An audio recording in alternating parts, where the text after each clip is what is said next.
بسم اللہ الرحمن الرحیم۔ السلام علیکم۔ سگریٹ نوشی ایک بہت بری عادت ہے جو سگریٹ پینے والے کے لیے تو نقصان دہ ہے ہی، اس کے ساتھ ساتھ آس پاس کے لوگوں کے لیے بھی بہت زیادہ نقصان دہ ہے۔ سگریٹ نوشی انسانی پھیپھڑوں کو کھوکھلا کر دیتی ہے، اس کے ساتھ منہ کا کینسر اور پھیپھڑوں کے کینسر کا بھی باعث بنتی ہے۔ سگریٹ نوشی سے چھٹکارا پانے کے لیے زبردست نسخہ درج ذیل ہے۔ اجزاء: سونف 30 گرام، دیسی گھی 1 چائے کا چمچ۔ کسی برتن میں 1 چائے کا چمچ دیسی گھی ڈال کر اس میں سونف ڈال دیں اور ہلکا سا بھون لیں۔ اب اسے محفوظ کر لیں۔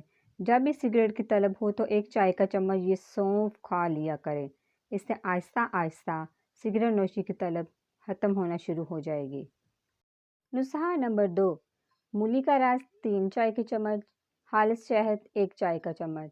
ایک پیالی میں 3 چمچ مولی کا رس ڈالیں اور اس میں 1 چمچ شہد شامل کریں اور چمچ کی مدد سے اسے اچھی طرح مکس کر دیں۔